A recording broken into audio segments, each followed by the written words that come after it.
Hey everyone, happy Thursday. Yeah, it's Thursday. Sorry, it has been an incredibly long week, lots of changes. So my mind has been very scattered this week. But this week's focus for week 3 is about open-ended questions. So in the videos that we watched, it shows little snippets of different counseling sessions. So when I think about an example of a close-ended question that stood out to me was when the counselor was asking her, are any of them involved in gangs? I mean, it's a yes or no answer. Um, and when I think about an open-ended question that stood out to me, it was not in Dr. Unger's video, but the other one, with the female counselor. And she says, like, so what can you tell me about what you've done to reduce your stress and your worry? And so that one is more open and not just a yes or no question. And when I think about what each type of question did to the conversation flow, the close ended question doesn't really move the conversation along because it doesn't elicit a very detailed response from the client. It's either yes or it's no. But when you ask open ended questions, it kind of moves the conversation along.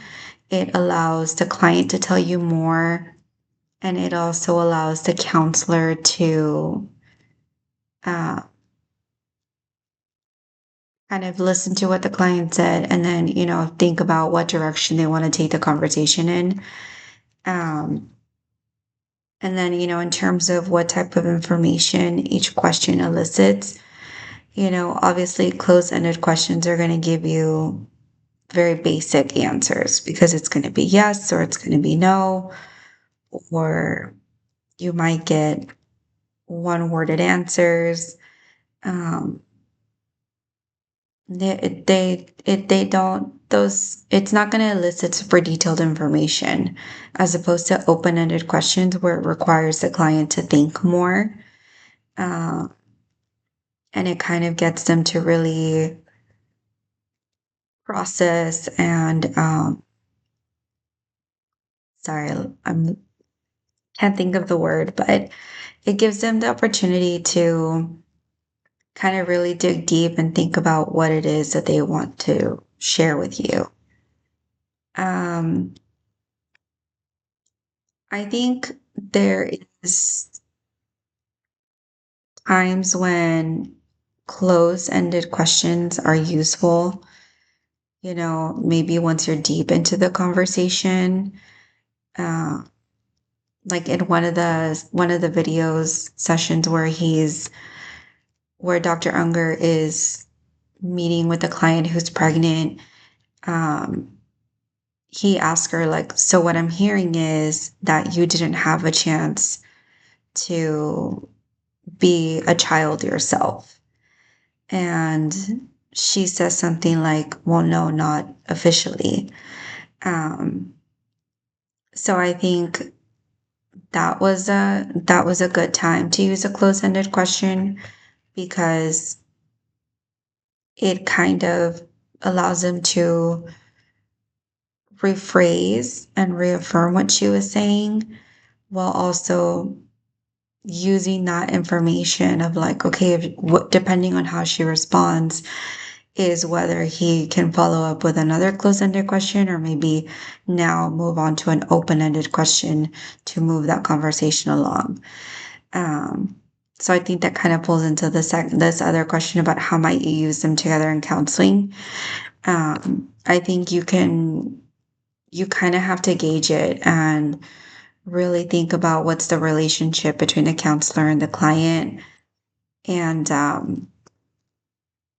really see when it's best to insert them. Um, so when I think about a time with a student or a teacher or an administrator, uh, where I think open-ended questions would have helped me, or the opposite, where closed-ended questions would have been more useful.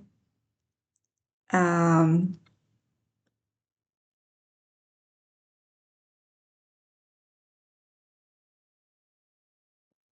that's kind of a tough one, but I think a time would be uh, when a student was telling me that somebody was bothering them in class. Um, I think it was a student that came up to me and said that somebody was bothering them in class, and I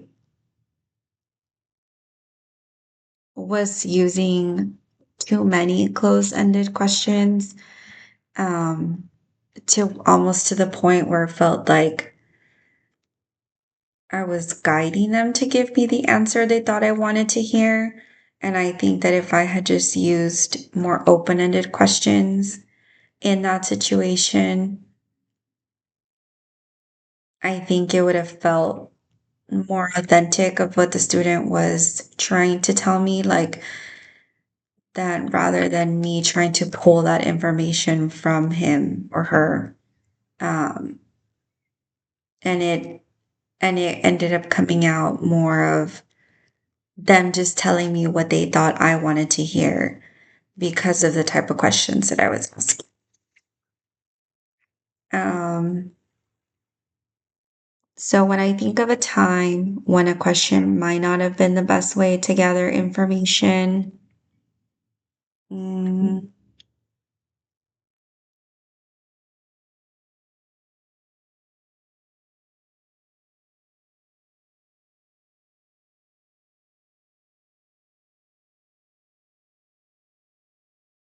I think sometimes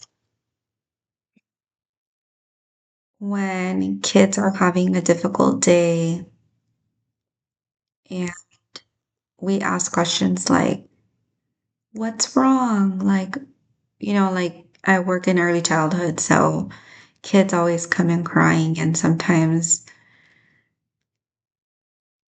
asking them, like, well, what's wrong? Or,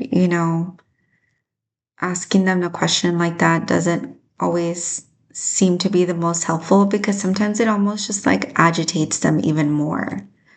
Because then they feel like, well, I'm upset and I'm crying, and now this teacher is just getting after me, and they interpret it that way instead of me maybe just trying to provide some type of comfort, or maybe say like, I can see that you're upset. I'm here when you want to talk. Or instead of just saying like, what's wrong or why are you crying? um, I think in those times it may come off as being too insensitive, and it just leads to a very like unproductive conversation, because like I said, it just agitates the kids even more sometimes. um so that's all I got for this week. um I am curious to listen and read other people's responses and see what stood out to them. Have a great week.